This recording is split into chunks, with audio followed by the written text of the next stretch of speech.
This is a deep time meditation. I am not going to say much about it. Let's just begin.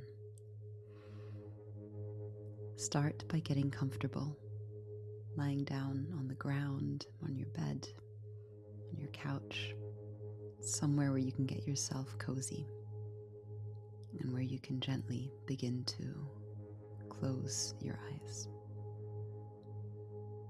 Can you allow yourself to relax fully into the earth? Take a deep breath and let go so that you can listen fully to the story I am about to tell you.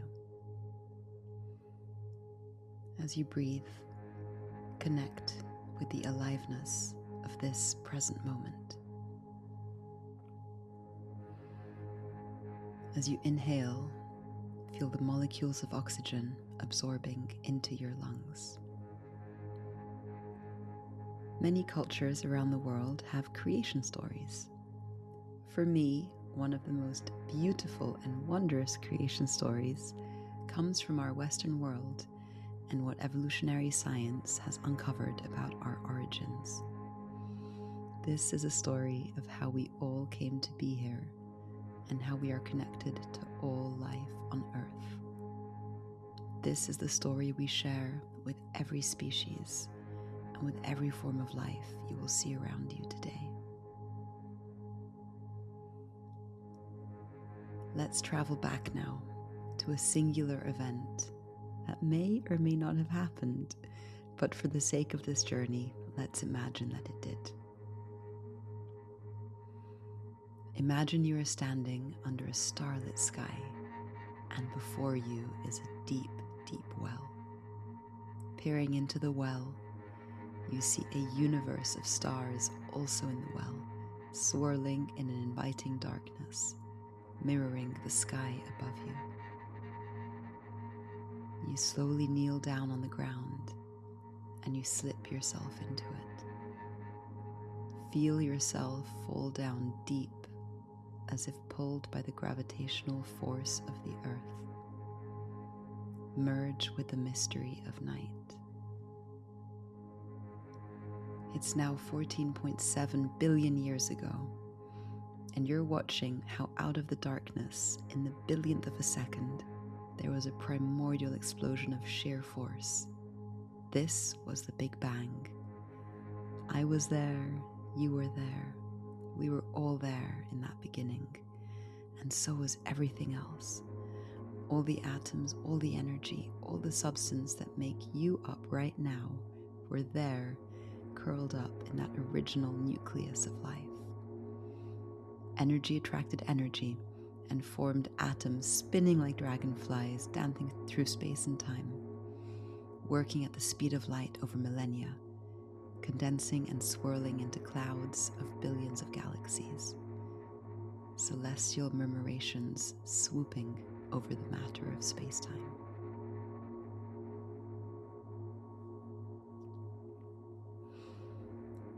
One of these dazzlingly bright and heat-filled mists of stars was our Milky Way.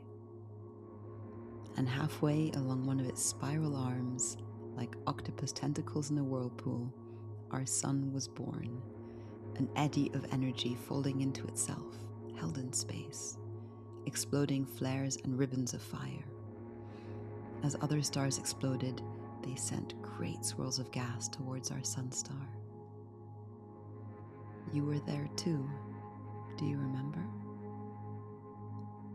These forces of attraction, the gravitational eros that is the universe itself, gathered atoms of stardust like pollen around this sun, and the planets coalesced.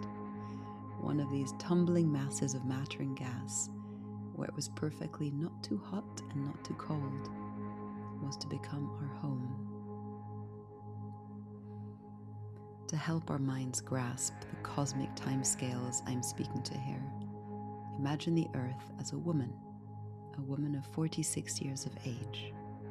We will call her Gaia, the Greek goddess of Earth. We will use her life, which is cosmically ours as well, to trace Earth's history.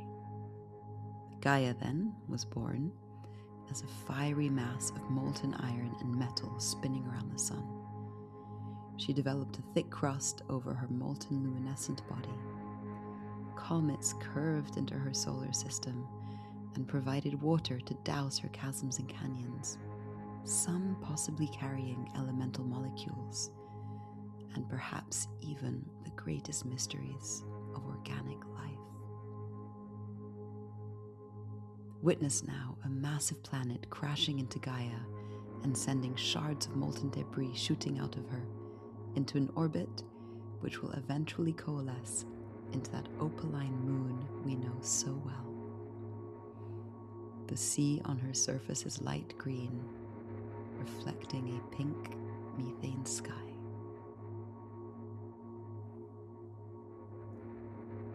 Fairly early on in her life, deep in the ocean's volcanic vents, the first molecules of organic life were formed. Somehow, mysteriously, they grouped to form the first cell that held delicate strands of DNA, blueprints in a foreign tongue. Every single plant, animal, and fungus can trace its ancestry back to that first cell. Let that preciousness sink into your bones. We are all related to that first cell, which means we are all related to a multitude of organisms that exist today on Earth. We were all there at the beginning and have been ever since. Can you imagine your body dividing into 2 and 4 and 8, fractaling into a riot of life that spins out in niches across Gaia in so many ingenious ways? Some of these cells learned to capture sunlight and transmuted it in their bodies to become algae. What they breathed out was oxygen. That oxygen rose and condensed, and over many more millions of years, a blanket of ozone was formed, separating Earth and space, holding Gaia in its embrace and protecting the delicate life on the surface from penetrating shards of ultraviolet rays. When Gaia turned 8 years old, bacteria were established. These were the ancestors of the bacteria that right now are humming in our guts, that line the stomachs of cows and goats in the fields across your homes, and that coat the thin surface of the ocean. In this salty oceanic womb of life, natural selection continued to bring forth wild expressions of Gaia's creativity. Multicellular corals, crabs, jellyfish, worms, and eventually fish with backbones. We have in our bodies today the inheritance of our ancestors as they survived and bred. As you lie on the floor now, feel where your body touches the ground. Can you remember developing a spine? Can you remember growing a backbone, a nervous system, a heart, a gut? All these are a legacy of our fishy ancestors. Can you recall wriggling through the sea? Can you flex your spine now? The salt of the sea still flows in our tears and sweat, even as an embryo in the womb we had gills and a tail. Here you are now, playing with sea scorpions and strange spiral-armed starfish, and sponges that sift through nutritious plankton-rich seawater. Can you recall using your soft flippers and fins to haul up onto a beach for the very first time? Can you imagine what was beheld, the first glimpses of an entire world above the water? Earth appears before you, groaning into what was to become several million years, one single great continent called Pangaea. Gaia is now 42 years old. She waited that long before living on land. Plants soon followed, and through the magic workings of moss and lichen, rocks turned into soil. Insects followed soon after. In places where the weather became hot and dry, reptiles slowly evolved to seal their warm, leathery eggs in a watertight shell. Some of these creatures held in an exterior womb evolved into dinosaurs. And around the same time, the first mammals and birds came into being. This was now only 2 years ago in Gaia's life. Reptiles dominate here, and feathered dinosaurs are stalking through the ferns. On the ground, you spy familiar-looking ants and termites, and in the air, small dragonflies are dashing about, and recently evolved butterflies and moths flutter dusky wings on dusk breezes. Do you remember being a shrew scurrying around at night, nose twitching for interesting scents, and going back to look after your babies in a nest? Needing a home to call your own goes back as far as that, 200 million years. You can see now that the Atlantic Ocean is nearly half of its size, with the continents of Africa and South America closer together. On the North American continent, small horse-like mammals are galloping in the grasslands. The first monkeys moved fast by swinging through the trees in jubilant search of plants and insects. They developed hands and an opposable thumb to grip branches, and their eyes, our eyes, moved forward in our skulls for stereo vision to make sure we didn't miss a hold. Color swam into our vision for the first time, with a preference for reds and yellows, the colors of ripe fruit. Now we had nails instead of claws, and we could squeeze fruits and groom our friends.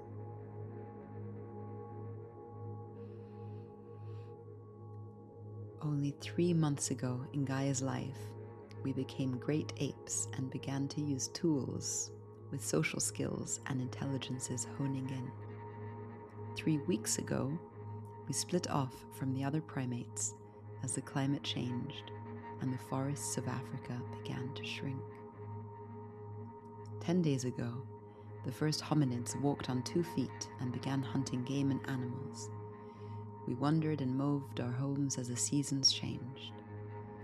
What would it have felt like to stand up over the grassland and view the savannah? There was fire here, and art, and music, speech, friendships. There were 5 different species of humans there with us. Our species arrived a mere 2 days ago in Gaia's life. Modern humans, us, lying here together, we are 1 day old. And for that 1 day, we have lived in the land as hunters and gatherers for mostly all of our time on Earth. 1 hour ago, the last ice age retracted its frosty claws from Gaia's landscapes, and some of us humans began to farm. And 60 seconds ago, we went through the throes of colonization, the Industrial Revolution, World Wars and Cold Wars, plunged into the cookie jar of fossil energy, and the invention of machines, trains, cars, techno-music, McDonald's, Wall Street, LSD, animal factory farms, nuclear energy in megacities, iPhones, and of course, we began to forget the rites and the rituals of the old ways. We began to forget that we are part of an interconnected web of life. And with exponential abilities but Paleolithic instincts, in a brief seconds in Gaia's life, we are now transforming the face of the planet and putting an end to the marvelous creations that grew up alongside us as brothers and sisters. Deeply buried in all of us lie these memories. We know we are part of this great tale of life.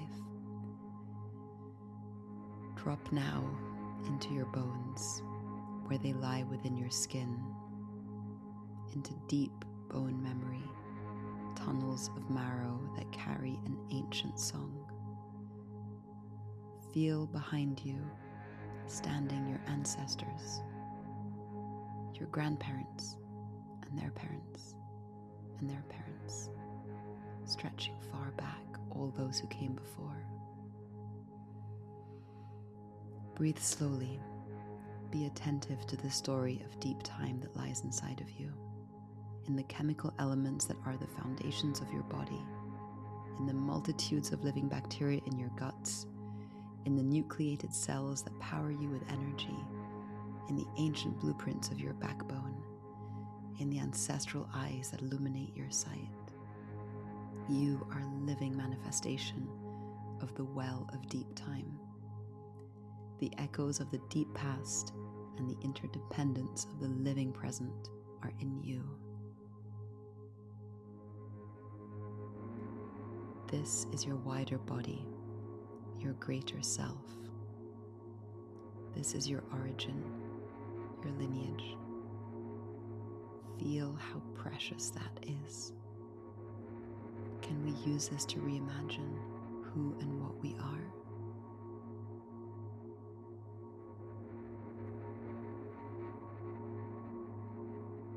Now slowly open your eyes and take a moment to gently connect back to the aliveness of this present moment, a tremendous gift from the well of deep time.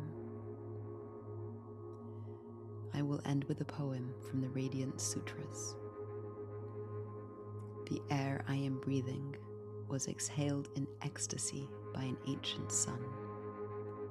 This earth I am standing on was born of cosmic fire. This body is made of earth and gold, rivers and oceans, immortal magnetic iron, masquerading as muscle and bone. Luxuriate in this deep and simple